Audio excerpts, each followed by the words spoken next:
Dans le royaume de Badou, niché entre des collines verdoyantes où le vent portait des parfums de fleurs sauvages, le village de Bika vibrait autrefois d'une douce harmonie. Les habitants menaient une vie simple, rythmée par le travail des chants et les soirées où les rires des enfants se mêlaient aux chansons des anciens. L'odeur du bois brûlé et des repas partagés flottait dans l'air et les ruelles poussiéreuses résonnaient de conversations animées. À Bika, tout le monde se connaissait et les nouvelles, qu'elles soient joyeuses ou tragiques, se propageaient comme une brise. Mais depuis quelques mois, une ombre s'était abattue sur le village. Les rires s'étaient tus, remplacés par une peur sourde. De jeunes femmes pleines de vie étaient retrouvées mortes, leur corps découvert au petit matin sur la place centrale. Chaque victime portait les mêmes marques étranges, 2 petites perforations sur le cou, comme des morsures de serpent. Pourtant, aucun serpent n'avait été vu et aucun indice ne trahissait le coupable. La mort frappait dans l'ombre, silencieuse et insaisissable, laissant derrière elle un sillage de terreur. Le chef du village, Roy Sota,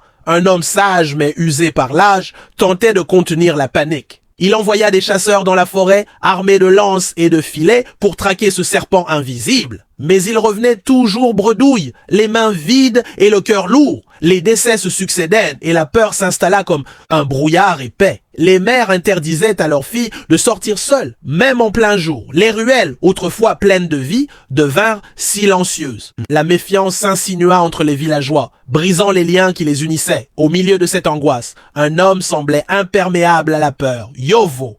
À Bika, son nom était sur toutes les lèvres. Grand, musclé, avec une peau sombre et lisse qui brillait sous le soleil, Yovo était l'incarnation de la perfection. Ses yeux profonds semblaient toujours cacher un secret et son sourire éclatant faisait battre les cœurs. Constructeur de métier, son corps témoignait de sa force et son charisme attirait les regards comme un aimant. Lorsqu'il parlait, sa voix grave et veloutée semblait caresser l'âme, faisant oublier les soucis les plus pressants. Les femmes rougissaient en sa présence, espérant capter son attention. Yovo savait l'effet qu'il avait et en jouait avec une aisance déconcertante, tissant une toile de séduction autour de celle qui l'approchait. Mais derrière ce charme se cachait un secret sombre. Yovo n'était pas seulement un séducteur, il était un prédateur. Chaque femme qu'il attirait dans sa hutte isolée à la lisière du village tombait dans un piège mortel. Sous la lumière tamisée de la lune, il déployait son charme, murmurant des mots doux qui faisaient se sentir unique et désiré. Puis, il posait une question étrange. Sais-tu quelle est la différence entre la virilité d'un homme et un serpent?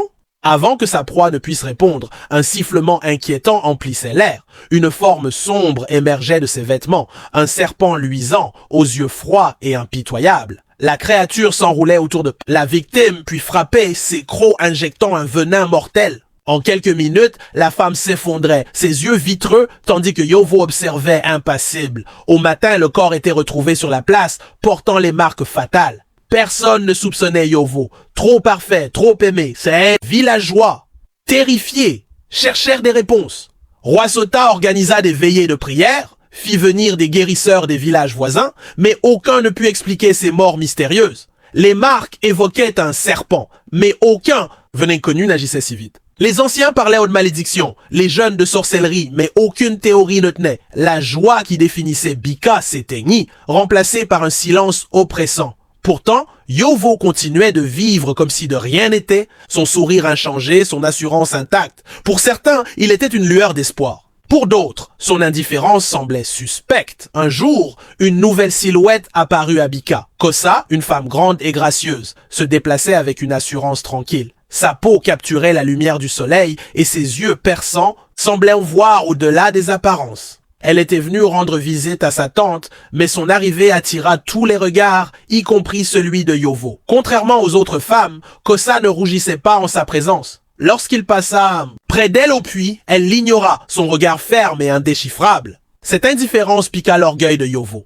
Habitué à obtenir ce qu'il voulait, il vit en Kosa un défi irrésistible. Il l'observa de loin, étudiant ses gestes, ses habitudes. Kosa était polie mais distante, comme protégée par un bouclier invisible. Yovo tenta son approche habituelle. Un sourire éclatant, une voix douce, des compliments subtils. Mais Kosa restait impassible, répondant poliment sans jamais céder à son charme. Frustré, Yovo changea de stratégie. Il se fit discret, feignant l'indifférence, espérant piquer sa curiosité. Sa tactique fonctionna. Un soir, Kosa s'approcha de lui, intrigué par son silence soudain. « Tu as été discret ces derniers temps, dit-elle, son ton calme mais curieux. Yovo haussa les épaules, jouant la nonchalance. J'ai été occupé, répondit-il, évitant son regard. Il proposa une promenade, et à sa surprise, Kosa accepta. Ils marchèrent dans les champs, sous la lumière orangée du soleil couchant. Yovo garda la conversation légère, évitant les avances trop évidentes. Lentement, Kosa baissa sa garde, ses réponses devenant plus ouvertes. Yovo savait qu'il était proche de son but. Un soir, il l'invita dans sa hutte, prétextant une soirée tranquille. Kosa, désormais plus à l'aise, accepta. La hutte, baignée par la lumière vacillante d'une lampe à huile, semblait à la fois intime et inquiétante. Yovo offrit un verre de vin de palme, sa voix emplissant la pièce comme une mélodie envoûtante. Kosa l'observait, sirotant son vin, ses yeux vigilants. Yovo se rapprocha, effleurant ses doigts. « Kosa, tu es différente, forte, unique !»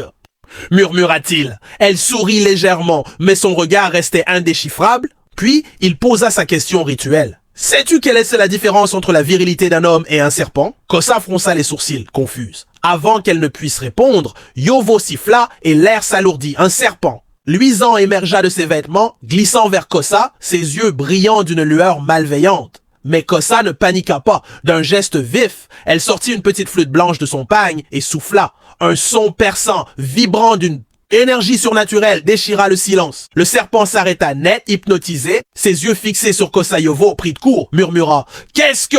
Kosa souffla à nouveau, plus fort. Le serpent se détourna de sa proie et glissa vers Yovo, s'enroulant autour de ses jambes. Pour la première fois, une lueur de peur traversa son visage. Le serpent resserra son étreinte, ses crocs scintillant dans la pénombre. Kosa joua une dernière note, aiguë et vibrante, et le serpent frappa, enfonçant ses crocs dans le cou de Yovo. Le venin agit en quelques secondes, Yovo s'effondra, son corps secoué de tremblements, tandis que la vie le quittait. Le serpent disparut dans l'ombre, comme s'il n'avait jamais existé. Kosa resta immobile, observant le corps inerte. Elle ne ressentait ni joie, ni triomphe, seulement un profond sentiment de justice. Elle avait vengé son amie Afi, sa sœur de cœur, tuée par Yovo dans un village voisin. Kosa avait juré de mettre fin à ses crimes après avoir découvert la vérité. Afi, pleine de vie, avait été séduite par Yovo lors d'un passage à Bika. Lorsqu'elle était revenue, pâle et marquée de 2 perforations au cou, Kosa avait compris. Une vieille guérisseuse lui avait révélé le secret du serpent, une créature liée à Yovo par un pacte obscur. Kosa s'était alors entraîné à jouer de la flûte, un instrument enchanté capable de contrôler le serpent, et avait suivi Yovo jusqu'à Bika. Le lendemain, les villageois découvrirent le corps de Yovo sur la place, marqué des mêmes perforation. La peur céda place à la confusion puis au soulagement. Les morts cessèrent et Bika retrouva lentement sa paix. Kosa, elle, ne resta pas. Elle quitta le village sans un mot, sa mission accomplie. Mais les habitants n'oublièrent jamais la femme qui avait vaincu le serpent, murmurant son nom avec respect. Kosa devint une légende, un symbole de courage et de justice, porté par le vent à travers les collines de Badou.